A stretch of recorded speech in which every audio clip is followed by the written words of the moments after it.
नमस्कार विद्यार्थी मित्रांनो. पेदीप या ऑनलाईन प्लॅटफॉर्मवर आपलं मी स्वागत करतो. आजचं आपलं हे पहिलं सेशन आहे. पहिलं सेशन आहे आपलं की महाराष्ट्राचा भूगोल या विषयाचा अभ्यास कसा करावा आणि महाराष्ट्राच्या भूगोल संदर्भातलं पूर्ण बॅच सिरीज आपण या आपल्या प्रियदीप अकॅडमीच्या ॲपवर घेऊन आलेलो आहोत. सो आजचं हे मी पहिलं सेशन तुम्हाला रेकॉर्डेड स्वरूपात टाकतोय. इथून पुढचे सेशन हळूहळू टप्प्याटप्प्याने आपण रेकॉर्ड प्लस लाईव्ह असे दोघेही टाकत जाणार आहोत आणि तुम्हाला लवकरात लवकर ही बॅच उपलब्ध करून देण्याचा मानस असेल. म्हणजे राज्यसेवा पूर्व परीक्षा असेल, कंबाईन पूर्व परीक्षा असेल, या दोघही परीक्षांना तुम्हाला याचा फायदा होऊ शकतो. या अनुषंगाने आजचं हे पहिलं सेशन जे की खूप महत्त्वाचं असतं, हे सगळ्यांसाठी फ्री ॲपला सेशन असेल. सो या सेशन बद्दल जास्त वेळ न घेता आपण स्टार्ट करूया. चला. तो महाराष्ट्राचा भूगोल बाय विकास गिरासे. माझं नाव विकास गिरासे. तो आपल्याला आय होप माहित असेल की महाराष्ट्राचा भूगोल हे पुस्तक लिहिलेलं आहे युनिक पब्लिकेशन कडून. तो गेल्या 10 वर्षापासून मी या जिओग्राफी विषयाचं काय करतोय, टीचिंग करतोय. पण ऑनलाईन प्लॅटफॉर्मला तुम्हाला कदाचित मी आत्ताच दिसत असेल. तो हळूहळू तुम्हाला प्रियदीप यूट्यूब चॅनलवर पण आपली जी पीवायक्यू सिरीज आहे ही दिसत असेल. तो विद्यार्थी मित्रांनो, जास्त वेळ न घेता, मी तुमचा वेळ न घेता आपण या सेशनला सुरुवात करूया. चला. तो सुरुवात करण्याच्या पहिले मी माझ्या बुक संदर्भात तुम्हाला थोडंसं इंट्रोडक्शन करून देतो की हे महाराष्ट्राचा भूगोल हे माझं स्वतःचं पुस्तक आहे जे मी लिहिलेलं आहे. तो या पुस्तकाचं वैशिष्ट्य तुम्हाला सांगतो की यात पूर्ण महाराष्ट्राचा भूगोल दिलाय. या पुस्तकाच्या शेवटी पीवायक्यू सुद्धा दिलेले आहेत. त्यामधून तुम्ही अभ्यास करू शकतात किंवा मागील वर्षांच्या प्रश्नांचा अभ्यास करू शकतात. चॅप्टर वाईज पीवायक्यू दिलेले आहेत. त्याचं विश्लेषण सिरीज मी युट्यूबला सुरू केलेली आहे. तो लक्षात घ्या की तुम्ही जाऊन बघू शकतात. 1 2 3 अशा पद्धतीने ती सिरीज सुरू केलेली आहे. मागच्या गट क पूर्व परीक्षेत 12 प्रश्न या पुस्तकातून जसे तसे आले होते. राज्यसेवा 2022च्या मेन्स मधून पण जवळजवळ 25 ते 30 क्वेश्चन या पुस्तकामधून ॲज इट इज आलेले होते. 2023 आणि 2024च्या होणाऱ्या एक्झामसाठी, म्हणजे 2023च्या काही राहिलेल्या एक्झाम्स असतील त्या बऱ्याच एक्झाम झालेल्या आहेत. 2024च्या एक्झामसाठी हे पुस्तक तुम्हाला खूप महत्त्वाचं ठरेल असं मी म्हणेल. तो चला. जास्त वेळ न घेता मी ॲनालिसिसला थोडंसं सुरुवात करतो. आता पहिलं लेक्चर आहे म्हटल्यावर थोडंसं ॲनालिसिस तुम्हाला माहीत असलं पाहिजे की नेमकं जिओग्राफीमध्ये काय काय आणि कसं कसं येतं. बघा, तुमच्या समोर मी 2019, 2020, 2021, 2022 चे आकडे मांडलेले आहेत. 2023 बद्दल मी सेपरेटली सेशन्स घेणार आहे किंवा मी घेतलेलं आहे, मी ते अपलोड करून देईल. तो बघा, महाराष्ट्राचा भूगोल या टॉपिकमध्ये, या सिरीजमध्ये आयोगाने नेमके कोणकोणत्या टॉपिकवर क्वेश्चन्स विचारलेले आहेत बघा. मग महाराष्ट्राचा राजकीय भूगोल जो आपला अभ्यासक्रम पण आहे, मी जशाविषयी विस्तृत बोलणार आहे. महाराष्ट्राचा प्राकृतिक भूगोल, महाराष्ट्राचं हवामान, महाराष्ट्रातल्या नद्या, महाराष्ट्रातल्या मृदा, महाराष्ट्रातलं पिके व पशुपालन, महाराष्ट्रातलं जलसिंचन, महाराष्ट्रातले वने, महाराष्ट्रातली खनिज संपत्ती, महाराष्ट्रातले उद्योगधंदे, महाराष्ट्रातली लोकसंख्या, त्यानंतर वसाहती, त्यानंतर स्थलांतर, वाहतूक, दळणवळण आणि संकीर्ण महाराष्ट्राचा भूगोल. असे आपल्याला जवळजवळ 15 टॉपिक तुमच्या समोर दिलेले आहेत बघा. हे प्री आणि मेन्स म्हणजे पूर्व परीक्षा आणि मुख्य परीक्षा कोणतीही असो, मग राज्यसेवा असो, कंबाईन असो, सगळ्याच मुख्य परीक्षांना हा महाराष्ट्राचा भूगोल तुम्हाला कामात येणार आहे. आपला एकही मार्ग कसा या महाराष्ट्राच्या भूगोलमध्ये जाणार नाही याचा आपण पूर्ण विचार केला. आणि ठीक आहे, बॅच केली असेल, माझी बॅच जर तुम्ही करत असाल तर मी खात्री देतो तुमचा एकही मार्क जाणार नाही.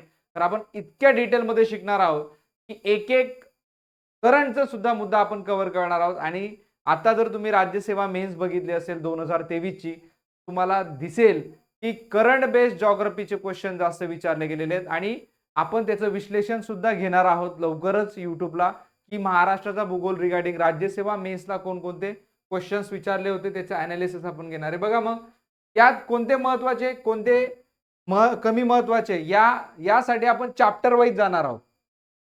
तरी सुद्धा मी तुम्हाला सांगून देतो की कशा पद्धतीने मार्क वेटेज राहिलेले. मी डायरेक्ट सांगतो, 2019, 20, 21, 22 किंवा 23 पर्यंत जर विचार केला तर प्रशासकीय भूगोलवर 6 प्रश्न, प्राकृतिक भूगोलवर 14 प्रश्न महाराष्ट्राच्या, त्यानंतर 7 प्रश्न या हवामानावर आलेले आहेत, 6 प्रश्न हे नद्या चॅप्टरवर आले आहेत, बाकीचे प्रश्न जर बघितले तर थोडे कमी आहेत तुलनात्मक. त्यानंतर लोकसंख्या टॉपिकवर जास्त क्वेश्चन आपल्याला दिसून येतात. खनिज संपत्ती टॉपिकवर आपल्याला जास्त प्रश्न दिसून येतात आणि बाकीच्या संकीर्ण भूगोलवर एक 4 ते 5 प्रश्न दिसून येतात.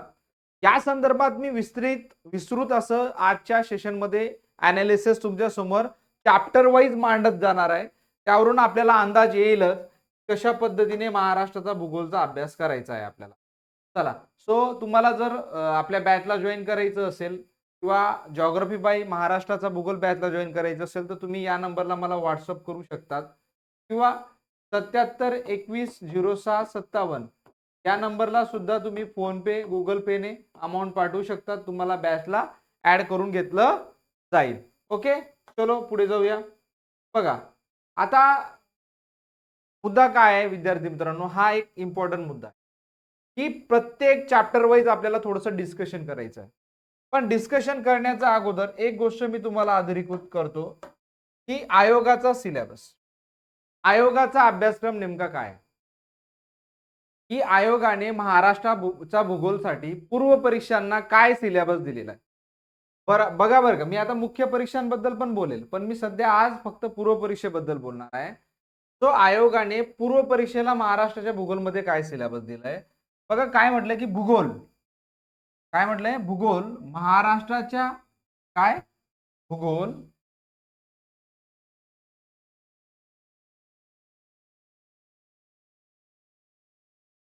भूगोल महाराष्ट्राच्या भूगोलाच्या विशेष अभ्यासासह मग पृथ्वी, जगातील विभाग, हवामान, अक्षांश रेखांश, महाराष्ट्रातील जमिनीचे प्रकार, पर्जन्यमान, प्रमुख पिके, शहरे, नद्या, उद्योगधंदे इत्यादी.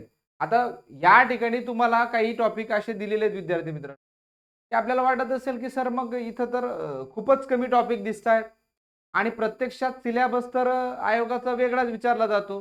हेच तर खरं मर्म आहे, हेच तर खरं गणित आहे.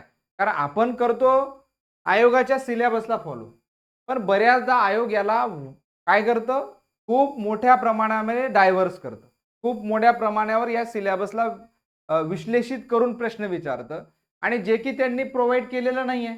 म्हणजे आयोगाने आपल्याला जर सिलेबस प्रोव्हाइड केलेला नाहीये, तो शॉर्ट मध्ये प्रोव्हाइड करून दिलेला आहे, याचा अर्थ आपल्याला स्वतःला त्याच्यात डिटेल जावं लागेल. पण डिटेल जाण्यासाठी काय सोर्स आहे, तर डिटेल जाण्यासाठी सोर्स आहे आपले क्वेश्चन पेपर किंवा आपले पीवायक्यू. पीवायक्यू आपल्या डिटेल जाण्याचा सोर्स आहे. म्हणजे डिटेल आपल्याला जर एखाद्या सिलेबसचा अभ्यासक्रम विश्लेषण करायचं असेल तर त्यासाठी आपल्याला डिटेल पीवायक्यूज बघावे लागतील. काय बघावे लागतील, डिटेल पीवायक्यूज बघावे लागतील. आणि म्हणून पीवायक्यूचा अभ्यास करण्यासाठीच मी आजचं जे सेशन ठेवलेलं आहे ना ते आगळं वेगळं आहे. आता आगळं वेगळं यासाठी म्हणतोय कारण अशा पद्धतीने एक तुम्हाला पॉइंट्स कोणी काढून दिलेले नाहीत की आयोगाने आतापर्यंत कोणकोणत्या पॉइंट्सवर क्वेश्चन विचारलेले आहेत. हा, तुमच्याजवळ असे पॉइंट्स असतील, तुमच्याजवळ पीवायक्यू आहेत, पण पीवायक्यू मधून कोणकोणते पॉइंटवर क्वेश्चन्स आलेले आहेत हे मी चॅप्टर वाईज काढून दिलेलं आहे. आणि आज आपण फक्त महाराष्ट्राचा भूगोल रिगार्डिंग चॅप्टर वाईज पीवायक्यू विश्लेषण घेणार आहोत. नंतर मग आपण भारत, जग हळूहळू टप्प्याटप्प्याने सुरू करणार आहोत. चला मग सुरुवात करूया की आपण नेमकं आयोगाने आपल्याला कशा पद्धतीने चॅप्टर वाईज पीवायक्यू विश्लेषण दिलेलं आहे. मी मुद्दामच तुम्हाला हे इंट्रोडक्शन लेक्चर घेण्याचं कारण काय की तुम्ही पहिले सिलेबस, पहिले अभ्यासक्रम बघा, आयोगाने काय विचारलंय ते बघा आणि मग डायरेक्टली महाराष्ट्राच्या भूगोलच्या अभ्यासाला सुरुवात करा. नाहीतर आपण काय करतो, डायरेक्टली महाराष्ट्राच्या भूगोलच्या अभ्यासाला सुरुवात करून देतो. म्हणून मी तुम्हाला आवर्जून सांगतोय की आपल्याला अभ्यास करायचा आहे, महाराष्ट्राचा भूगोल अभ्यास करायचा आहे. सगळ्यात पहिले आपल्याला पीवायक्यू विश्लेषण जमलं पाहिजे. मग बघा पहिलं चॅप्टर आहे आपलं, मी एक चॅप्टर वाईज जातोय आता. महाराष्ट्राचा प्रशासकीय आपलं पहिलं चॅप्टर. मग पहिल्या चॅप्टरवर आयोगाने काय काय विचारले. पहिला टॉपिक येतो आपला अक्षांश रेखांश विस्तार, अक्षवृत्तीय व रेखावृत्तीय विस्तार. यावर तर हमखास प्रश्न विचारले. आता मी फक्त तुम्हाला पॉइंट्स क्लिअर करणार आहे. उद्या मी पहिलं चॅप्टर जे सुरू करणार आहे ना ते अक्षवृत्त रेखावृत्तच करणार आहे. जरी तुम्ही म्हणणार की सर आपण तर महाराष्ट्राचा भूगोल शिकतोय, लक्षात घ्या महाराष्ट्राचा भूगोल जरी शिकतोय तरी अक्षवृत्त आणि रेखावृत्त विस्तार हा पॉइंट क्लिअर होणं गरजेचं आहे. त्याशिवाय तुम्हाला महाराष्ट्राचा अक्षांश आणि रेखांश विस्तार समजणार नाही. त्यानंतर बघा महाराष्ट्राची लांबी, महाराष्ट्राची रुंदी, महाराष्ट्राचं क्षेत्रफळ, महाराष्ट्राचा विस्तार या पॉईंट्सवर सातत्याने क्वेश्चन्स आलेले आहेत. आपण बघा युट्यूबला तुम्ही PYQ विश्लेषण सिरीज बघा, त्यात पहिलं जे माझं लेक्चर बनवलं याच टॉपिकवर बनवलं होतं. त्यानंतर बघा जिल्हा निर्मिती क्रम, त्यावरचं आपण दुसरं तिसरं लेक्चर बनवलंय बघा. त्यानंतर तालुका आणि जिल्हे यावर पण तिसरं लेक्चर आपण बनवलं होतं. त्यानंतर नैसर्गिक सीमा व दिशा बघा या संदर्भात पण लेक्चर. प्रशासकीय सीमा व दिशा यावर जोड्या लावा सारखे प्रश्न येतात. ठीक आहे. त्यानंतर जिल्हा निर्मिती व तारीख असे प्रश्न येतात. त्यानंतर प्रशासकीय विभाग, तालुके, जिल्हे, घड्याळाने क्रम लावा ह्या टाईपचे क्वेश्चन्स आपल्याला आयोगाने विचारले. म्हणजे बघा हे जे चॅप्टर दिलंय ना, हा अभ्यासक्रम नाहीये. हा अभ्यासक्रम तर आपण पाडलेला आहे, आपण क्रिएट केलेला आहे. ऍक्च्युअल काय हा आहे आयोगाने विचारलेला प्रश्नसंच, आयोगाने विचारलेले प्रश्न पॉइंट, आयोगाने ह्याच टॉपिक्सवर क्वेश्चन विचारलेले आहेत. आणि हे खूप इम्पॉर्टंट आहे की आपल्याला माहित असणं की आयोगाने काय विचारलंय. मग आयोगाने जे विचारलंय ते आपण फॉलो केलं तर आपल्याला कळणार आहे ना अंदाज की महाराष्ट्राच्या भूगोलमध्ये मला नेमकं काय वाचायचंय, महाराष्ट्राच्या भूगोलमध्ये नेमकं मला कोणता अभ्यास करायचा आहे. हे जोपर्यंत तुम्हाला गणित समजणार नाही तोपर्यंत तुम्ही आउट ऑफ मार्क कसे काढू शकतात. सगळेजण म्हणतात की महाराष्ट्राचा भूगोल सोपा आहे, महाराष्ट्राचा भूगोल वाचायला सोपा आहे, पण लक्षात घ्या विद्यार्थी मित्र, तो गुगली पण आहे, मार्क पण घेतो. एवढा सोपा तेवढा तो मार्क जाण्याचे चान्सेस जास्त असतात, कारण सोप्या विषयामध्ये आपण कधी बी घाई करतो आणि घाईत ते मार्क्स होतात. चला मग पुढे जाऊया. दुसरा चॅप्टर आपलं महाराष्ट्राचा प्राकृतिक. आता महाराष्ट्राचे प्राकृतिक विभाग किंवा महाराष्ट्र हे मोस्ट IMP चॅप्टर, मी याला काय म्हणेन मोस्ट IMP चॅप्टर मधलं हे मोस्ट IMP चॅप्टर, म्हणजे याच्यावर आयोग मॅक्सिममली क्वेश्चन्स, जे कधी कधी तर असं झालंय विद्यार्थी मित्रांनो 5 पेक्षा जास्त क्वेश्चन याच चॅप्टरवर विचारून टाकलेत. म्हणजे असं कधी कधी झालेलं आहे. मग असं झालेलं याचा अर्थ काय, हे चॅप्टर आपल्यासाठी मोस्ट इम्पॉर्टंट आहे, मोस्ट IMP असंच म्हणावं लागेल. म्हणून ह्या चॅप्टर मध्ये बघा पॉइंट्स पण किती आहेत, प्रश्न विचारणाऱ्यांची पॉइंटची संख्या बघा किती संख्या आहे, खूपच मोठी संख्या बघू शकतो. बघा मग पहिले बघूया आपण सह्या. आता महाराष्ट्राचे प्राकृतिक दृष्ट्या 3 विभाग पडतात, हे तर पहिले तुम्ही क्लिअर करून. आता ते कसे पडतात बघा, महाराष्ट्राचे प्राकृतिक दृष्ट्या 3 विभाग पडतात. आता इथं बघा, इथं आहे कोकण किनारपट्टी,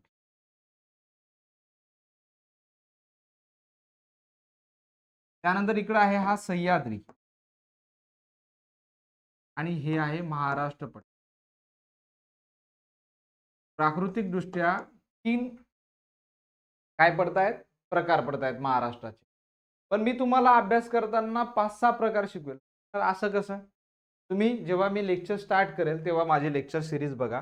कोकण किनारपट्टी, सह्याद्री आणि महाराष्ट्राचं पठार असे प्राकृतिक दृष्ट्या महाराष्ट्राचे 3, आणि भारताचा जर विचार केला तर भारताचे प्राकृतिक दृष्ट्या 5 भाग पडतात. किती भाग पडतात, भारताचे प्राकृतिक दृष्ट्या 5 भाग पडतात. चला मग आता आपण एक एक भागचं थोडंसं विश्लेषण करूया. पहिले बघूया आपण सह्याद्री. लांबी रुंदीवर सह्याद्रीच्या प्रश्न विचारले जातात. आता सह्याद्रीची लांबी किती आहे, टोटल 1600 किलोमीटर आहे. महाराष्ट्रात लांबी किती आहे, 440 किलोमीटर आहे. रुंदी किती आहे, 30 ते 60 आहे. रुंदी म्हणजे त्याचा आडवा विस्तार आणि उभा विस्तार म्हणजे लांबी. चला तर मग उंची किती आहे असा पण प्रश्न आलाय. 900 ते 1200 सह्याद्रीची उंची आहे असा क्वेश्चन येऊन गेलेला आहे. वैशिष्ट्ये बघा, सह्याद्री का कंकणाकृती झालेला आहे, सह्याद्रीचा आकार असा का झालेला आहे असा पण क्वेश्चन राज्यसेवा पूर्व परीक्षेला विचारला होता मागच्या वर्षी. बघा नुसतं फॅक्च्युअलच नाही तर कन्सेप्च्युअल क्वेश्चन पण या टॉपिकवर येणार आहेत, हे लक्षात धरून चाला. त्यानंतर विस्तार, त्यानंतर शिखर. बघा सह्याद्रीचा विस्तार कुठून तर कुठपर्यंत, म्हणजे नवापूर पासून तर इकडं हिरण्यकशी नदीपर्यंत किंवा मग कोल्हापूरच्या चंदगड तालुक्यापर्यंत, आणि जर तुम्ही तापी नदीपासून तर कन्याकुमारीपर्यंत पूर्ण वेस्टर्न घाटाचा विस्तार, यालाच वेस्टर्न घाट पण म्हणतात सह्याद्रीला. त्यावरचे क्वेश्चन सिरीज बघणार आहेत. शिखर आणि त्यांची उंची तसेच जिल्हे यावर तर मॅक्सिमम क्वेश्चन येतात, म्हणजे एक क्वेश्चन तर शिखरांवर येणारच असं पकडून चाला. म्हणून हा पण एक आपल्यासाठी महत्वाचा पॉइंट आहे. त्यानंतर कोकण, कोकणवर काय प्रश्न येतात बघा मग, लांबी, रुंदी, उंची, जिल्हे, खाड्या, बंदर, बेटे, हा, बेटे पण येतात. आता बेटांवर क्वेश्चन आलेला आहे, कोणकोणते बेट आहेत म्हणून, किंवा खालीलपैकी कोणतं बेट नाही म्हणून असा क्वेश्चन येऊन जातो. हा, बेट आहेत म्हणून क्वेश्चन येतो, खालीलपैकी कोणतं बेट नाही असा पण क्वेश्चन 2023च्या झालेल्या मेन्स मध्ये आलेला आहे. तो बंदर वैशिष्ट्य. त्यानंतर पठार, लांबी, रुंदी, उंची, जिल्हे, नद्या. बघा पठारावर पण, पठारा पण सेम आहे, त्याची पण लांबी. आता आपल्याला माहिती आहे की महाराष्ट्र पठार भारतामध्ये आहे, महाराष्ट्रामध्ये आहे. तो महाराष्ट्र पठाराची सरासरी उंची ही 300 ते 600 आहे. सॉरी, सरासरी उंची 450 आहे. पश्चिमेला उंची 600 आहे, पूर्वेला उंची 300 आहे. ते पश्चिमेकडून उंची कमी कमी होत जाते असं म्हणता येईल. मग ते बघायचंय. नंतर कोकण, कोकण किनारपट्टीवर तर मॅक्सिमम. कोकण किनारपट्टीची निर्मिती कशी झाली? हा, कोकण किनारपट्टीची आणि सह्याद्रीची निर्मिती हा एक महत्वाचा पॉईंट असतो. मग कोकण किनारपट्टीची निर्मिती कशी झाली? कोकण किनारपट्टीवर खाड्या काय आहेत? कोकण किनारपट्टी दंतूर काय आहे? कोकण किनारपट्टी रिया प्रकारची काय? या टाईपचे क्वेश्चन विचार. इव्हन राज्यसेवा मेन्स बघा तुम्ही, राज्यसेवा मेन्सला सुद्धा आता प्रश्न विचारला गेलाय की कोकण किनारपट्टी ही रिया आहे का, असा क्वेश्चन आलाय. मी त्याचा अनालिसिस घेणार आहे लवकरच. बघा मग, तर डोंगर रांगा, सातपुडा असेल, ओके, अजिंठा असेल, शंभू महादेव, हरिश्चंद्र, बालाघाट डोंगर रांग असेल. या डोंगर रांगांवर पण खूप सारे क्वेश्चन आलेले आहेत. हा, याच्यावर तर एक चार्टच काढून देईल. एक चार्ट वर कमीत कमी 50 क्वेश्चन विचारले असतील आयोगाने आतापर्यंत. तुम्ही म्हणणार सर एवढे? हो, वेगवेगळ्या एक्झाम मध्ये जर पाहिलं ना, तर 50 पेक्षा जास्त पण कमी नाही एवढे क्वेश्चन या नुसत्या ह्या 3-4 डोंगर रांगांवर विचारले. म्हणणार आश्चर्य. आश्चर्य म्हणजे असं आहे की दरवर्षी एक तरी क्वेश्चन राज्यसेवा पूर्व परीक्षा किंवा कंबाईन पूर्व परीक्षेला किंवा कंबाईन मुख्य परीक्षेला या डोंगर रांगांवर असतो. फेवरेट आहे. पुढे या डिटेल पास करायचे, पाठ करायचे. चला, त्यानंतर डोंगर आणि जिल्हे. बघा, या डोंगर रांगांमध्येच काही इतर डोंगर पसरलेले आहेत. जसं पुसदच्या टेकड्या यवतमाळमध्ये पसरले आहेत, हिंगोलीचे डोंगर हिंगोलीमध्ये पसरले आहेत, निर्मलचे डोंगर नांदेडमध्ये पसरले आहेत, मुदखेडच्या टेकड्या नांदेड हिंगोलीमध्ये येतात. म्हणजे या टाईपचे क्वेश्चन. करमसूर टेकड्या नागपूरमध्ये येतात, आंबागड टेकड्या येतात भंडारामध्ये. या टाईपचे क्वेश्चन. घाट आणि घाटमार्ग हे तर बऱ्याचदा विचारले. घाट, कोणता घाट कोणत्या 2 ठिकाणांना जोडतो? खालीलपैकी कोणत्या घाटातून कोणता रस्ता जातो? किंवा कोणत्या घाटाचं, म्हणजे आता थळघाट असेल, कसारा घाट असेल, ह्या घाटांचं कोणत्या 2 ठिकाणांना जोडतात? या टाईपचे क्वेश्चन विचारलेले आहे. किंवा घाटांचा उत्तरेकडून दक्षिणेकडे. बघा इथं दिलंय, बघा हे सगळे जे पॉईंट दिसत आहेत ना तुम्हाला, हे सगळे पॉईंट मध्ये जोड्या लावा, उत्तर दक्षिण क्रम लावा असे प्रश्न विचारले जातात. बघा मी म्हटलंय, जोड्या लावा, उत्तर दक्षिण क्रम लावा असे प्रश्न विचारले जातात. बघा मग पुढण असेल. पुढण म्हणजे काय? सागरी लाटांच्या संचयन कार्यामुळे निर्माण झालेलं भूरूप. याच्यावर पण असे क्वेश्चन विचारले जातात. काळी नदी असेल, पठार जिल्हे असतील, थंड हवेचे ठिकाण व जिल्हे असतील, धबधबा व जिल्हे असतील, गरम पाण्याचे झरे व जिल्हे असतील, शिखरे व उंचे तसेच जिल्हे असतील. बघा किती सारे क्वेश्चन विचारले जातात. किती सारी क्वेश्चन आपल्याला विचारले जातात. हा एक अत्यंत इम्पॉर्टंट पॉइंट आहे. ठीक आहे, तो बघा मग या प्राकृतिक भूगोलवर बघा किती क्वेश्चन विचारले जातात. प्राकृतिक भूगोलच्या पॉइंट्सवर किती सारे मुद्दे आहेत की ज्याला विचारायला आयोगाला भरपूर काही सारं आहे. त्यामुळे हा मोस्ट IMP चॅप्टर आहे माझ्या दृष्टिकोनातून. याच्याविषयी आपण डिटेल घेणार आहोत. एक एक कोकण किनारपट्टी घ्यायला नुसतं आपल्याला 4-5 तास लागतील. तो एक एक विभागावर आपण डिस्कशन करणार. चला, नदी आणि त्यांचे उगमस्थळ हे तिसरं महत्वाचं चॅप्टर. यावर पण एक तरी क्वेश्चन, काय एक क्वेश्चन कंपल्सरी असतो, येतोच. म्हणजे जसं प्रशासकीय भूगोलवर एखाद क्वेश्चन येतो, तसं नद्यांवर एक क्वेश्चन कंपल्सरी असतो. बघा, नदी आणि त्यांचं उगमस्थळ असेल जोड्या लावा, किंवा नदी आणि त्यांच्या उपनद्या असतील जोड्या लावा, नदी आणि संगम स्थळे असतील त्यांच्या जोड्या लावा, नदी आणि त्यांच्या काठावरची ठिकाणं असतील जोड्या लावा. हे विचारलेले पॉईंट सांगतोय बरं का मी, विचारलेले पॉईंट. नदी आणि धरणे असतील त्यांच्या जोड्या लावा, नदी आणि जलविद्युत प्रकल्प असतील त्यांच्या जोड्या लावा, धरणे आणि जिल्हे असतील त्यांच्या जोड्या लावा, नदी आणि उपनद्या त्यांचा उत्तर दक्षिण क्रम लावा, डाव्या उजव्या क्रमाने मिळणाऱ्या नद्या लावा, किंवा नदी आणि तिची विशेष माहिती सांगा, कोकणातल्या नद्यांच्या विषयी विशेष माहिती, उत्तर दक्षिण क्रम लावा. या टाईपचे क्वेश्चन येतात. किंवा असा प्रश्न येतो, खालीलपैकी कोणत्या नद्या कोकणातून वाहत नाही किंवा कोकणातून वाहत जातात? किंवा पश्चिम वाहिनी नाही, पूर्व वाहिनी नाही, या टाईपचे खूप सारे प्रश्न विचार. इव्हन कधी कधी तर आपल्याला वर्णन दिलं जातं आणि नदी विचारले जाते की ही कोणती नदी ओळखा, किंवा कोणती नदी कोणत्या साठ्यांसाठी, कोणत्या पिकांसाठी प्रसिद्ध आहे, अशा टाईपचा पण प्रश्न येतो. म्हणजे खनिजे कोणते सापडतात, पिके कोणते सापडतात, या पद्धतीचे पॉइंट्स आपल्याला या नदी प्रणाली या टॉपिक मध्ये विचारले जातात. त्यामुळे हा पण एक महत्वाचा चॅप्टर आहे आपल्यासाठी IMP मधला. चला पुढचा आहे जे नदीच्या बेसवरच आहे, जलसिंचन. आता हे चॅप्टर तुम्हाला कदाचित 8व्या-9व्या नंबरला दिसत असेल, बरोबर ना. आपल्या पुस्तकांमध्ये जर आपण बघितलं तर हे चॅप्टर 7व्या, 8व्या, 9व्या नंबरवर दिसतं.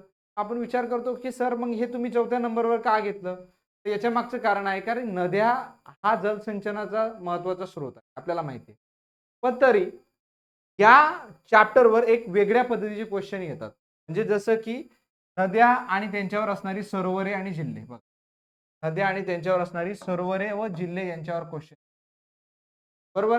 त्यानंतर तलाव आणि जिल्हे यांच्यावर क्वेश्चन येऊ शकतात. आता याच्यावर तर खूप सारे क्वेश्चन्स आलेले आहेत. तलाव आणि स्थापना वर्ष पण विचारतात आता तर. आयोग तर अगदी डेप मध्ये जायला लागला. स्थापना वर्ष सुद्धा विचारून टाकते. ओके. त्यानंतर जलसिंचन योजना आणि जिल्हे विचारतात. कोणती योजना कोणत्या जिल्ह्यामध्ये ऍक्टिव्ह आहे, बऱ्याचदा प्रश्न येतो. कालवा, कालव्यांची स्थापना सुद्धा विचारली जातात. जलाशय आणि धरणे हा सुद्धा प्रश्न विचारला जातो. हे तर आपल्याला नदीमध्ये पण विचारलं जातं. पण जलाशयांची नावं बघा, बऱ्याचदा जलाशयांची नावं विचारली जातात की कोणत्या जलाशयाला कोणते, जसं की जायकवाडीला नाथसागर म्हणतात, हा, वारणा धरणाला वसंतसागर म्हणतात, हा, इकडं तुमचं कोयना धरणाला शिवसागर म्हणतात. ह्या टाईपचे क्वेश्चन सुद्धा विचारले जातात. याचा अर्थ काय की जलाशय आणि त्यांचे नावं ही सुद्धा आपली पाठ असली. आणि लक्षात घ्या, आपण जो काही जिओग्राफी शिकणार आहेत ना, तो मॅप काय मॅपचा खूप प्रभावी वापर करणार आहेत विद्यार्थी. कारण मॅप्सचा वापर ठेवूनच तुम्ही ते लक्षात ठेवू शकता. जरी आपण तोंडी इथं शिकवणार असू, स्लाइड्सवर आपण शिकवणार असू, ऑनलाईन आपण शिकवणार असू, पण मॅप्सचा प्रभावी वापर करणे खूप गरजेचं आहे. जर आपण मॅप्सचा प्रभावी वापर केला तर आपल्याला एकदम फिट होईल, ते डोक्यात होईल. आणि जिथं शक्य आहे तिथं मी ट्रिक्सचा सुद्धा वापर करणार. काय करणार आहे? ट्रिकचा सुद्धा वापर करणार आहे. तो लक्षात घ्या. हे लेक्चर तर तुम्हाला ॲपमध्ये फ्रीज असणार आहे. उद्याचं अजून परवाचं म्हणजे आता उद्या जे मी लेक्चर घेणार आहे ते पण तुम्हाला फ्री असणार आहे. चला मग पुढे जाऊया. हा, या चॅप्टर बद्दल असं सांगतो सोपं. बघा, आपल्याकडे जलसिंचनाचे कोणकोणते स्रोत आहेत.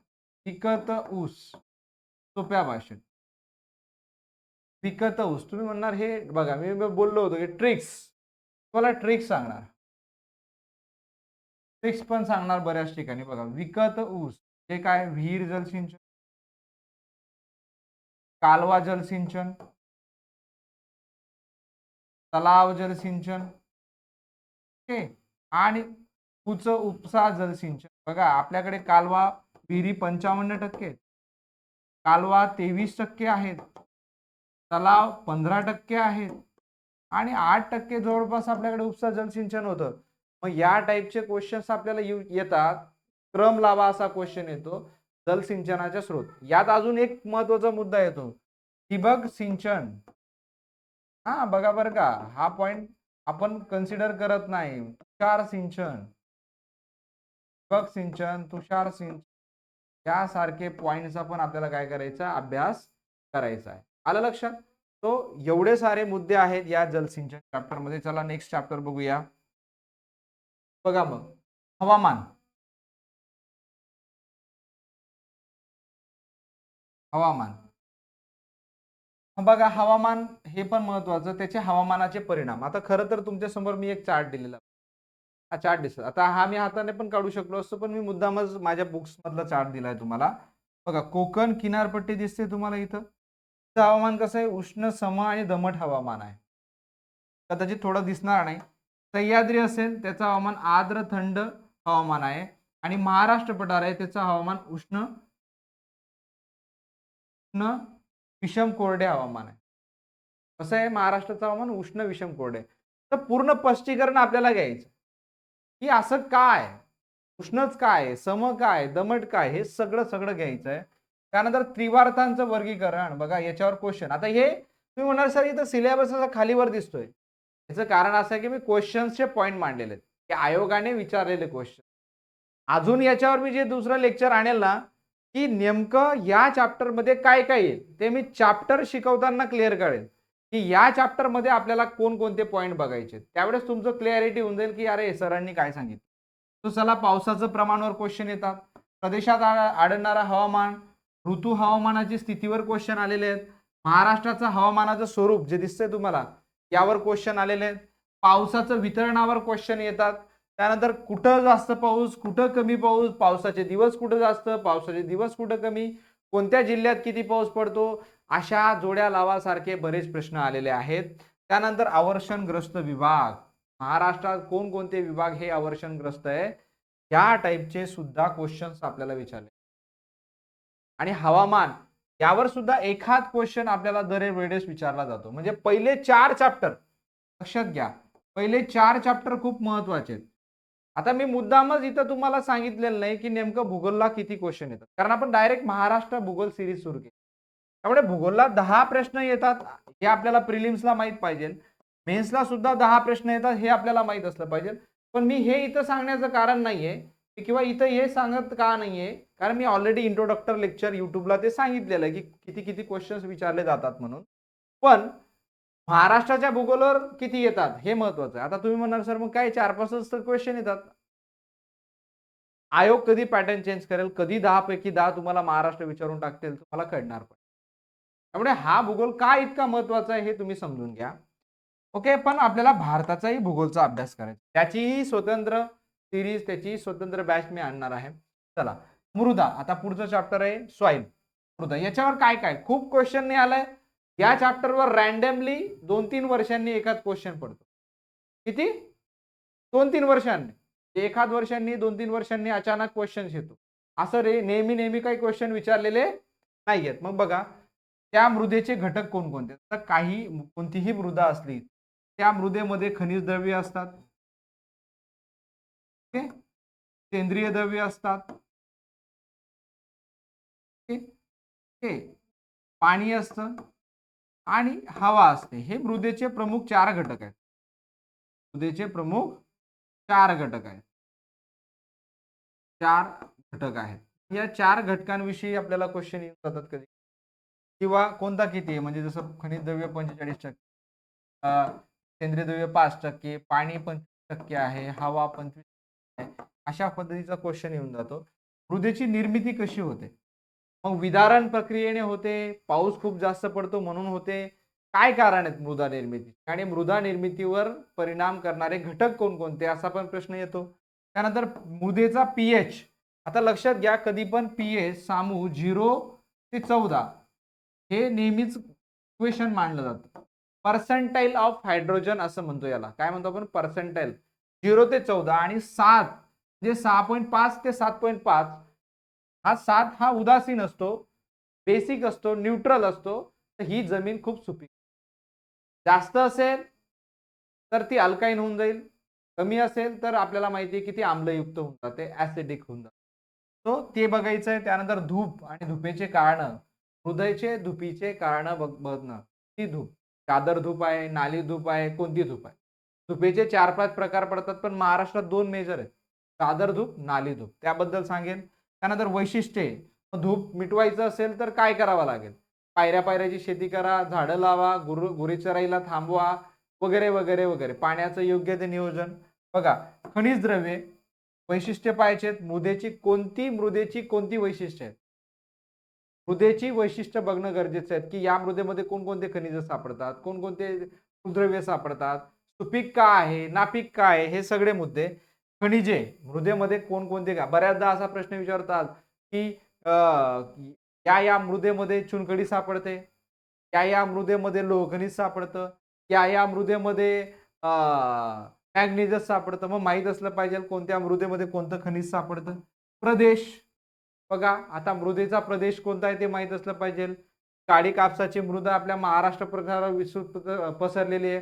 तांबडी मृदा आपल्याला उत्तर कोकणमध्ये, जांभी दक्षिण कोकणमध्ये आहे. गाळाची मृदा नद्यांच्या खोऱ्यांच्या आसपास आहे.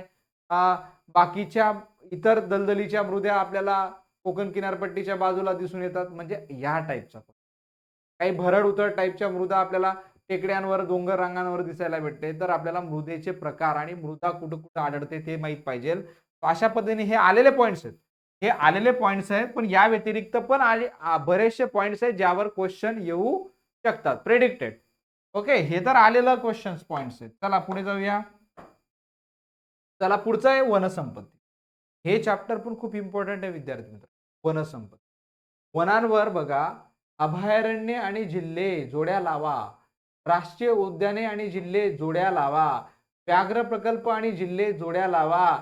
खूप वेळा प्रश्न आलेले आहेत, खूप, म्हणजे हा आवडता प्रश्न आहे आयोगाचा. म्हणजे वनांवर एक तरी क्वेश्चन आपल्याला येणार म्हणजे येणार. आणि आता तर हल्ली वनांवर एक क्वेश्चन येतोय, पण त्याची जी क्वेश्चनची पद्धत आहे ना विद्यार्थी मित्रांनो, थोडी वेगळी आहे. मी वेगळी का सांगतोय बघा, यासाठी आहे ना, तुम्ही बुक्स कितीही वाचा, यासाठी तुमचे रिपोर्ट्स अपडेट पाहिजे. काय अपडेट पाहिजे? की चित्ते किती सापडले, चित्त्यांची गणना झाली, मग चित्ते किती सापडले, 1718 चित्ते आपल्याला माहित पाहिजे. वाघ किती आहेत भारतात? 3167 वाघ आहेत. कुठं किती आहेत? महाराष्ट्रात किती आहेत? सर्वात जास्त कुठं आहेत? व्याघ्र गणना माहित पाहिजे 2022 ची. म्हणजे हे थोडं करंट बेस्ड चॅप्टर आहे, कारण हा आर्थिक भूगोल आहे, इकॉनॉमिक जॉग्राफी आहे, आणि इकॉनॉमिक जॉग्राफी मध्ये स्पेसिफिक महाराष्ट्राच्या जॉग्राफी मधला इकॉनॉमिक जॉग्राफी.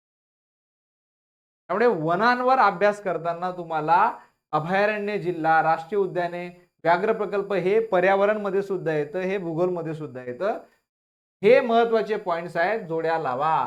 कितीतरी वेळा क्वेश्चन आला असेल, त्यामुळे हा पॉइंट महत्वाचा. इवन कोणतं अभयारण्य कोणत्या प्राण्यांसाठी राखीव आहे अशा टाईपचा सुद्धा, कोणकोणते व्याघ्र प्रकल्प आहेत असा प्रश्न येतो.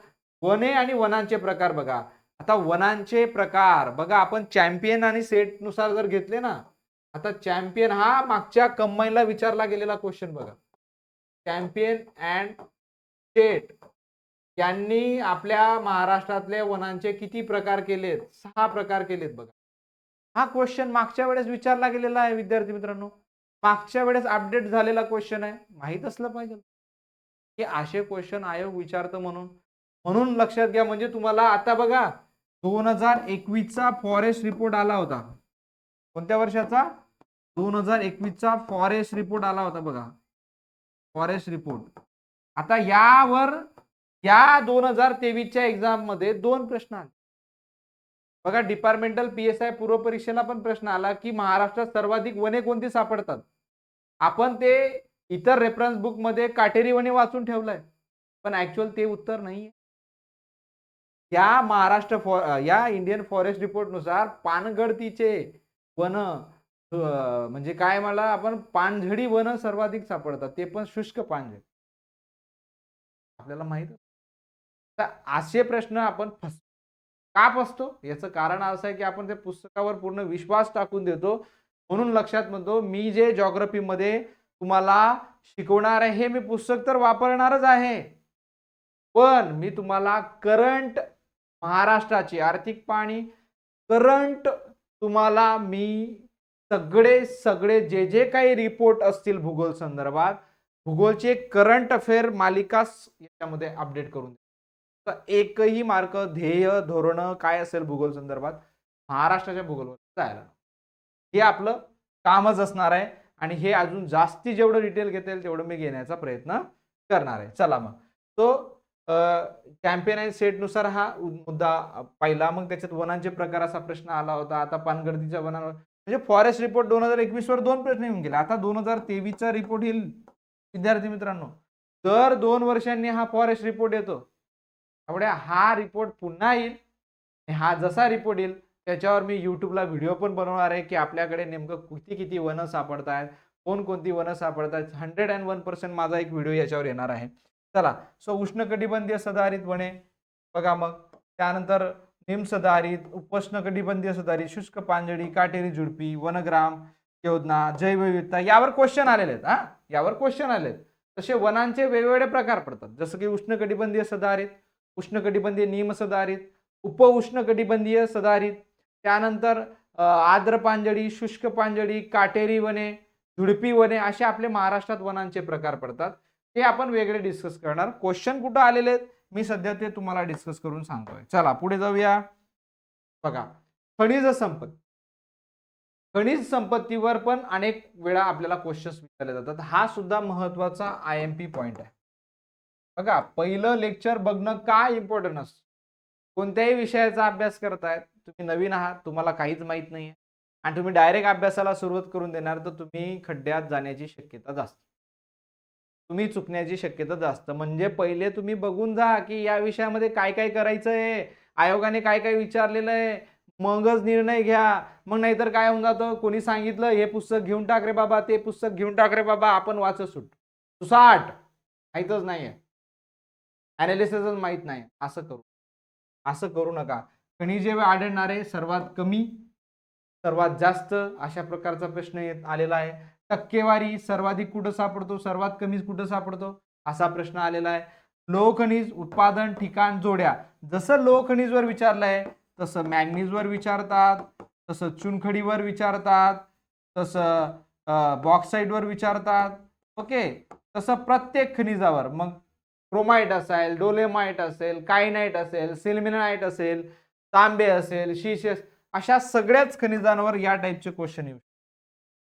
त्यामुळे आपल्याला माहित असलं पाहिजे. आणि आता तर आयोगाने हल्ली एकदम डीप मध्ये जायला लागले. डीप मध्ये काय जायला लागले, ते खाणी विचारतात आपल्याला. खाणी ही नाव देतात की लोहार डोंगरी कोणत्या खनिजाशी संबंधित खाण आहे, मग ओळखा. म्हणजे तुम्हाला माहित असलं पाहिजे की कोणती खाण कोणत्या खनिजा, हे माहित असलं तर आपल्याला उत्तर लिहिता येईल. कोणत्या खडकात सापडतात हे विशेष. मार्केन आहे, धारवाड आहे, कळप्पा आहे, विंध्यन आहे. कोणता खडक आहे? गोंडवाना आहे. गोंडाईट मालेचा खडक आहे. कोणता खडक आहे? खडक रचना माहित असते, आपण शिकणार आहे तर सेपरेट चॅप्टर घेणार आहे. त्यांना तर एकूण साठे आणि टक्केवारी माहित असली पाहिजे. यावर तर कित्येक वेळा क्वेश्चन. लोह खनिज किती टक्के सापडतं, बॉक्साईट किती 21% सापडतं, लोह खनिज अशा टाईपचे क्वेश्चन विचारले. किती टक्के सापडते, या टाईपचे क्वेश्चन. विशेष माहितीवर बऱ्याचदा क्वेश्चन येतात. करंट बेस, म्हणजे हे सुद्धा आर्थिक भूगोलशी संबंधित चॅप्टर आहे. करंट बेस्ड क्वेश्चन खूप येतात. खडकात आढळणारे धातूंवर क्वेश्चन येतात. कोणत्या खडकात कोणता धातू सापडतो, कोणता अधातू सापडतो, या टाईपचे क्वेश्चन बऱ्याचदा MP आहे.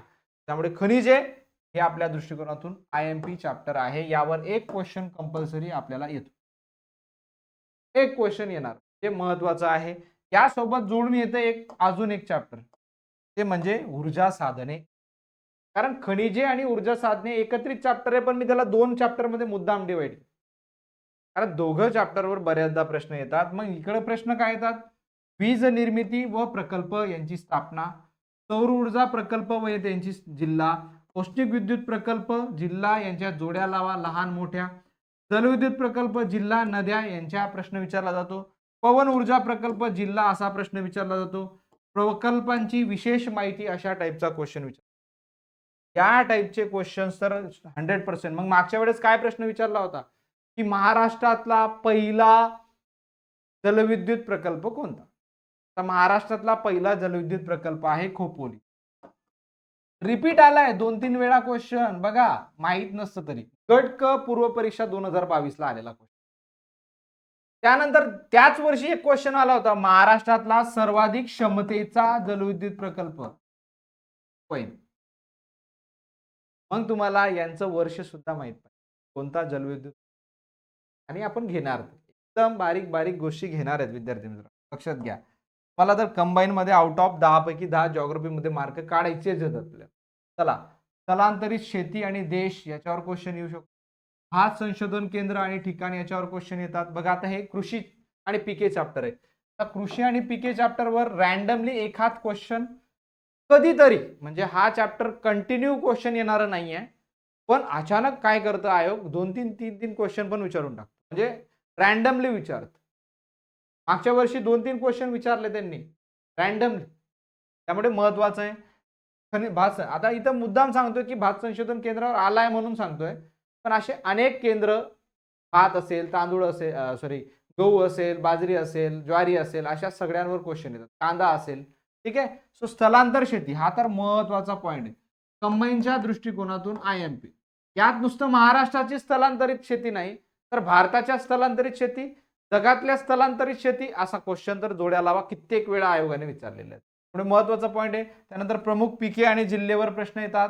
पशुधन बघा, पशुगणनेवर मागच्याच कंबाईनला आलेला प्रश्न आहे की पशुधन संख्येत महाराष्ट्राचा कितवा क्रमांक लागतो, अशा पद्धतीचा क्वेश्चन विचारला होता. जिल्हा मासेमारी केंद्र यांच्या जोड्या लावा असा क्वेश्चन विचारलेला आहे या अगोदर.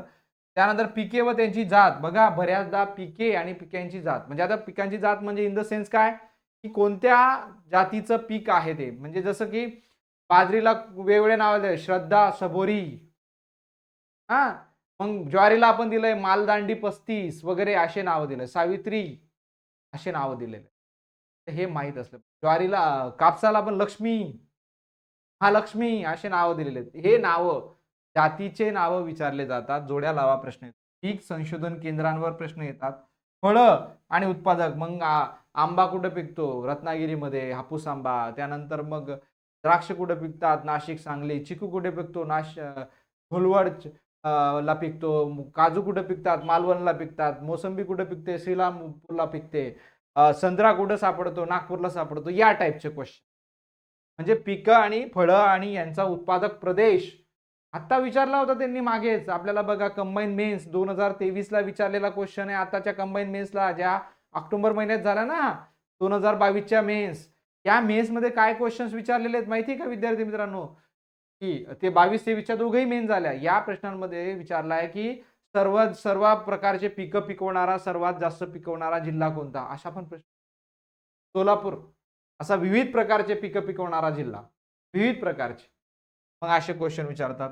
चला, द्राक्ष, तूर, आंबा प्रदेश यांच्या जोड्या लावा. प्रमुख फळपिके व त्यांचे उत्पादन यांच्या जोड्या लावा. अशा टाईपचे क्वेश्चन आलेले आहेत. सो एखाद क्वेश्चन येतो, खूप काही भर द्यायचं चॅप्टर नाही आहे, पण तरी माहित असलं. उद्योगधंदे रॅन्डमली एखाद क्वेश्चन रॅन्डमली, मी म्हटलं नाही दरवर्षी येणारच असं नाही. बघा, दरवर्षी येणारे चॅप्टर मी ऑलरेडी सुरुवातीला सांगितले 4 नंबर पर्यंत. प्रशासकीय भूगोल, प्राकृतिक भूगोल, हवामान, नद्या आणि खनिजे, हे 5 चॅप्टरवर तर कंपल्सरी क्वेश्चन असतात. चला मग पुढे जाऊया. क्षेत्र व त्यामध्ये येणारे उपयोग. उद्योगधंदा आहे, कोणत्या क्षेत्राशी निगडीत आहे, कुठं उपयोग होतो, असे प्रश्न तर येणार. त्यांचं काम कुठं चालतं, शहरे कुठं आहेत, ते उदाहरणार्थ IT उद्योग कुठं चालत असेल पिंपरी चिंचवडमध्ये, खतांचा उद्योग कुठं चालत असेल तर थडवाई शेत चालत असेल तर अशा टाईपचे क्वेश्चन. सूतगिरणी कुठं कुठं आहेत, किती किती आहेत, पहिली कुठं स्थापन झाली, पहिला कारखाना कुठं स्थापन झाला, अशा पद्धतीचे क्वेश्चन येतात. कापड उद्योगवर क्वेश्चन आलेला आहे. साखर कारखाने व जिल्हे यांच्यावर क्वेश्चन. आता एक क्वेश्चन होता बघा, कापूस हा न घटणारा कच्चा माल आहे. कापसासाठी बाजारपेठ उपलब्ध होण्यासाठी काय काय लागतं, अशा टाईपचा अनालिटिकल क्वेश्चन आला. MIDCs विचारू शकतात, कुठं कोणती MIDC आहे. औद्योगिक धोरण 2019चं औद्योगिक धोरण विचारू शकतात. इंडस्ट्रियल पॉलिसीज विचारू शकतात. सहकारी साखर कारखान्यांवर क्वेश्चन विचारतात, कुठं कुठं साखर कारखाने आहेत किंवा पहिला सहकारी साखर कारखाना कुठं सुरू झाला वगैरे वगैरे. ह्या टाईपचे क्वेश्चन्स आलेले आहेत. त्यामुळे उद्योगधंद्यांवर जोड्या लावा वगैरे असे क्वेश्चन पण येतात. त्यानंतर बघा मोस्ट IMP म्हणेल, मोस्ट IMP या चॅप्टरवर हमखास क्वेश्चन येतात. एकतर इकॉनॉमिक्स मध्ये येईल, एकतर जॉग्राफी मध्ये, म्हणजे दोघीही विषयांशी निगडीत असणारा हा विषय.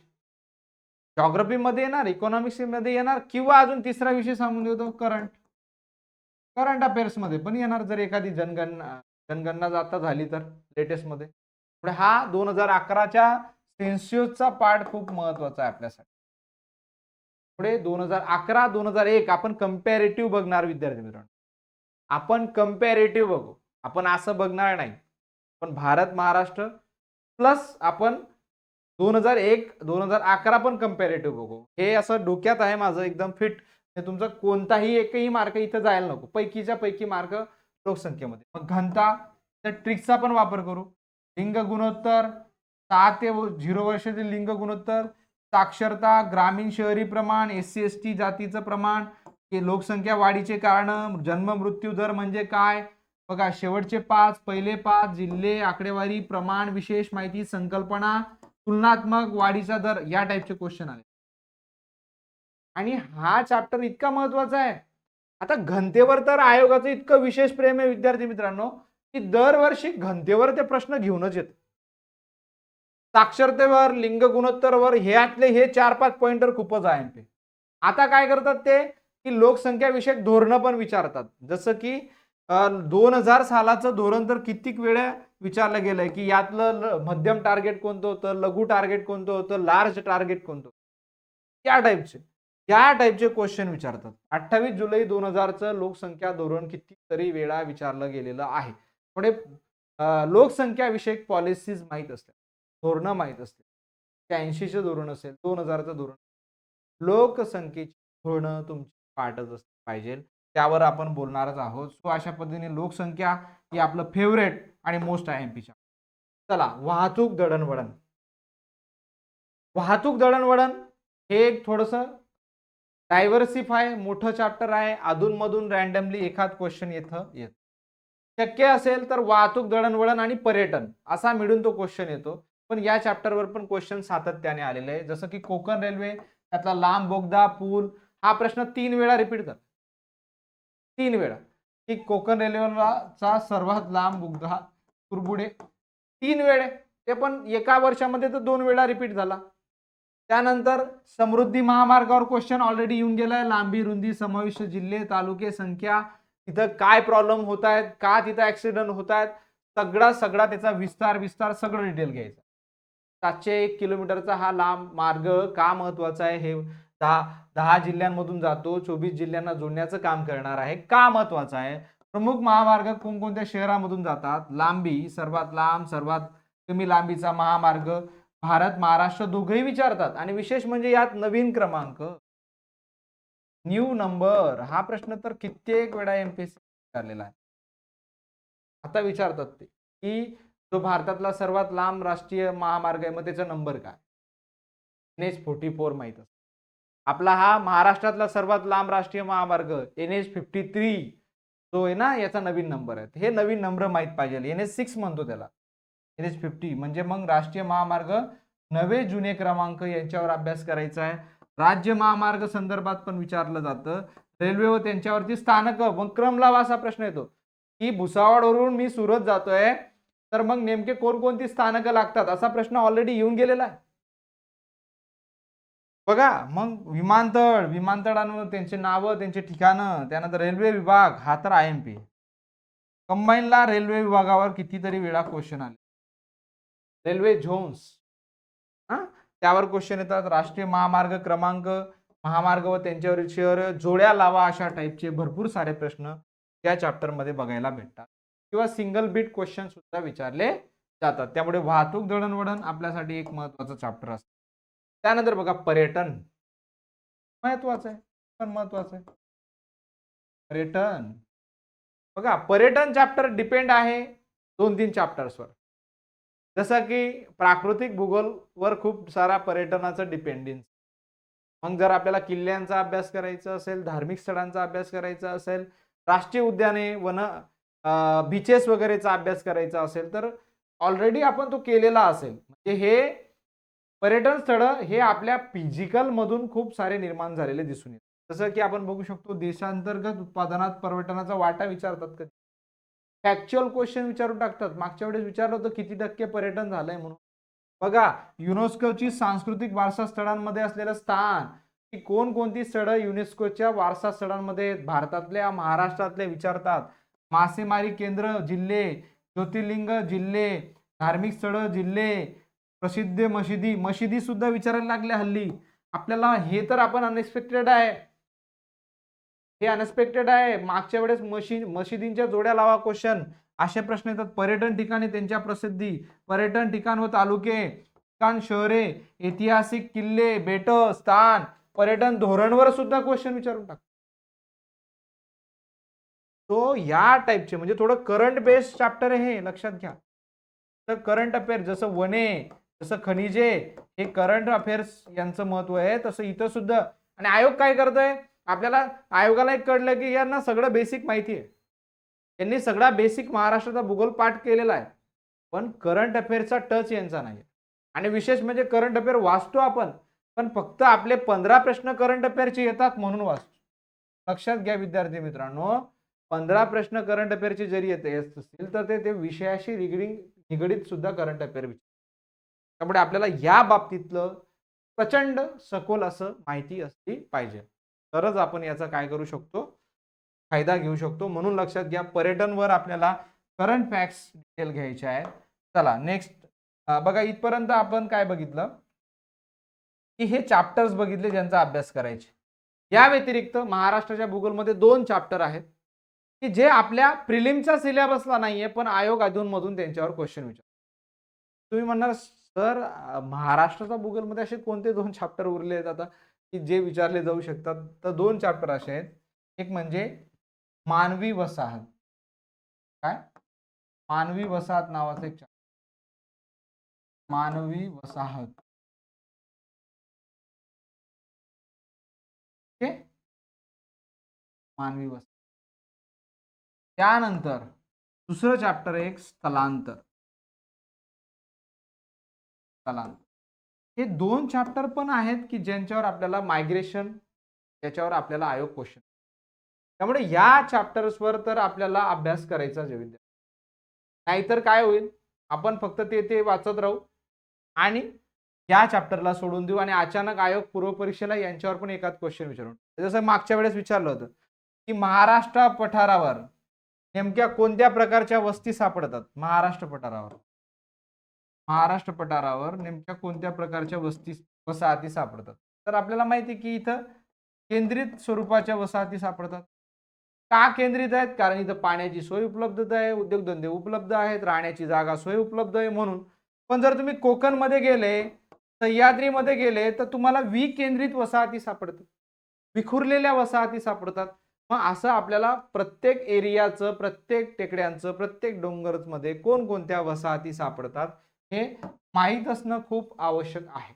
म्हणून मानवी वसाहतीचे प्रकार म्हणजे नगर म्हणजे काय, खेडे म्हणजे काय, शहर कोणाला म्हणायचं, महानगर कोणाला म्हणायचं, धनगर कोणाला म्हणायचं, विशाल महानगर कोणाला म्हणायचं, याचं तर एक हेरार्कीज आहे. त्याची एक ट्रिक्स पण तुम्हाला सांगून देईल, म्हणजे तुम्हाला कायमस्वरूपी ते लक्षात राहील. असे सुद्धा प्रश्न प्रिलिम्स मेन्स मध्ये त्यांनी विचारले. बघा, आपल्याला सगळ्यांना असं वाटतं की जॉग्राफी हा सोपा विषय, पण तुम्ही गट क मेन्सचा पेपर बघा विद्यार्थी, कोणत्याही मुलाला आउट ऑफ मार्कने भेट. मी स्वतः ग्रुप सीच्या मेन्सला पण होतो, मी अनेक मेन्स देत असतो, तर मी तुम्हाला सांगतो की मला 10 पैकी 10 मार्क आहेत भूगोल. मला आश्चर्य वाटेल, असं कसं? आता तुम्ही भूगोल शिकवतात सर, तुम्हाला पडणार आहे, पण तरी नाही पडत. तुम्ही भारतातला कोणताही शिक्षक घ्या, महाराष्ट्रातला कोणताही शिक्षक घ्या, तो विषय तज्ञ आणि त्याला आउट ऑफ मार्क पडले असं होत नसतं. एखाद 2 प्रश्न असा येतो आयोगाचा जो आमच्याही आवाक्याबाहेर चालला. पण तरी जर तुमच्याकडे लॉजिक बिल्डिंग असेल, मला क्वेश्चन सोडवण्याची टेक्निक असतील, तर मला नाही वाटत की तुम्ही एखादा क्वेश्चन चुकू शकतात. मी तुम्हाला सांगतोय स्पष्टपणे, आपल्याला नुसतं जॉग्राफी नाही शिकायचं आहे, आपल्याला लॉजिक बिल्डिंग पण करायचं. की आपल्याला एखादा क्वेश्चन जर येत नाहीये तर अशा परिस्थितीत तो क्वेश्चन कसा सोडवा. म्हणून तुम्ही बघा, माझी जी युट्यूबला चाललेली PYQ सिरीज आहे ना, मी आता जस्ट युट्यूब सुरू केलाय, तरी पण तिला खूप चांगला रिस्पॉन्स भेटतोय. पहिलाच व्हिडिओ 2000+ लोकांनी व्ह्यूज केला. म्हणजे याचा अर्थ काय की तशी PYQ सिरीज अवेलेबल नाही, उपलब्ध नाही. मी एक कडून बघा, कंबाईन असेल, एकीकडून राज्यसेवा असेल, पूर्व मुख्य दोघांचे क्वेश्चन, इतर परीक्षांचेही क्वेश्चन घेऊन टाकतो आणि त्यामुळे तो एकदम चांगला अभ्यास, चांगली तयारी आपली त्याची होणार आहे. मी तर म्हणतो त्या सिरीज मधूनच तुम्हाला अनेक. पण कसं असतं ना, बरेच विद्यार्थी हे नवीन सुरुवात करतात, त्यांना महाराष्ट्राचा भूगोलचा ऑलरेडी काही अभ्यास नाही. आता हे PYQ सिरीज कोणासाठी फायदेशीर असणार आहे? ते विद्यार्थ्यांनी ऑलरेडी अभ्यास केलेला आहे किंवा त्यांचा अभ्यास थोडाफार झालेला आहे, महाराष्ट्राचा भूगोल थोडाफार झालेला आहे अशा. पण नवीन विद्यार्थ्यांना किंवा काही विद्यार्थ्यांचा हा सब्जेक्ट वीक असेल, ना आवडता असेल, तर त्याच्यात आवड निर्माण करायचं काम माझं असणार आहे. तो विद्यार्थी मित्रांनो, प्रियदीप या YouTube चॅनलला तुम्ही सबस्क्राईब करा. तसंच या प्रियदीपच्या या आपल्या ॲपवर आपण आता सध्या ही बॅच सुरू केलेली आहे. तो 77 21 06 57 50 हा माझा अजून एक ॲडिशनल नंबर आहे. यावर तुम्ही गुगल पे, फोन पे करून या बॅचला ॲडमिशन करू शकता. जास्त काही इथं सांगणार नाही. ऑलरेडी बॅच विषयीची माहिती मी तुम्हाला सगळी दिलेली आहे. बॅच कशी चालणार आहे? सो आपण महाराष्ट्राचा भूगोल ही बॅच घेणार आहोत आणि बॅच आपण कंबाईन प्रिलिम्स म्हणजे 2 महिने 3 महिने 1.5 ते 2 महिने आपण ती बॅच पूर्ण रेकॉर्ड करून तुम्हाला ठेवणार आहात. वर्षभर तुम्हाला व्हॅलिडिटी ती बॅचची असणार आहे. त्यामुळे तुम्ही कधीही प्री मेन्स बघू शकतात आणि विद्यार्थी मित्रांनो, आजच्या जमान्यामध्ये ₹199 फार मोठी गोष्ट. तेवढा तर रिचार्ज पण बसत नाही. रिचार्जला पण ₹239 लागतात. एवढे एफर्ट्स, एवढी मेहनत आणि नोट्स, हस्तलिखित नोट्स बघा. हस्तलिखित नोट्स ऑलरेडी आपल्या ॲपला मी उपलब्ध करून आहे. ज्यांचे ॲडमिशन झालं, त्यांना ती नोट्स मी पर्सनली WhatsAppवर पण पाठवणार. ज्या विद्यार्थ्यांचे ॲडमिशन झालेले असतील त्यांना. ठीक आहे? चलो आजचं मी व्हिडिओ मुद्दामच तुम्हाला रेकॉर्डेड स्वरूपात टाकलेला आहे. हळू-हळू जसं-जसं अजून तर बॅच जस्ट स्टार्ट केलेली आहे. मी कुठेही अजून फार मार्केटिंग केलेलं नाही. पुढे बॅच प्रॉपरली सुरू व्हायला पुढच्या आठवड्यापर्यंत वेळ लागणार आहे. ते साधारण आपण 12 फेब्रुवारीपासून तर ही बॅच रेग्युलर करणारच आहोत. म्हणजे लेक्चर्स असतीलच बॅचमध्ये. पण ते सध्या रेकॉर्डेड स्वरूपात अवेलेबल होतील. मग आपण लाईव्ह सेशन्स घेणार. म्हणजे तुमचे डाउट्स त्यासाठी आपण दर रविवारी एक लाईव्ह सेशन आणि लक्षात घ्या, या बॅचमध्ये तुम्हाला काहीही अडचण येऊ द्या, मी फ्री मेंटरशिप देऊ. फ्री मेंटरशिप मी तुम्हाला सांगतो ना, मी एक सुद्धा प्रिलिम्स फेल होत नाही. प्रिलिम्स कंबाईनचे का नाही होत त्याची कारणं सांगेल. आणि त्यासाठी आपण एक प्लॅन, एक वर्कआउट करतो आहोत. 120 दिवसांचा प्लॅन घेऊन लवकरच मी तुम्हाला YouTubeला भेटेल आणि त्या प्लॅनचं जे काही गाईडलाईन्स आहे त्याच्यासाठी आपण कोणतीही फी घेणार नाही, ते तुम्हाला मी बोलतो. चलो, सो आजचं हे सेशन कसं वाटलं निश्चितच कमेंट बॉक्समध्ये मला कळवा. चलो आज थांबूया. धन्यवाद.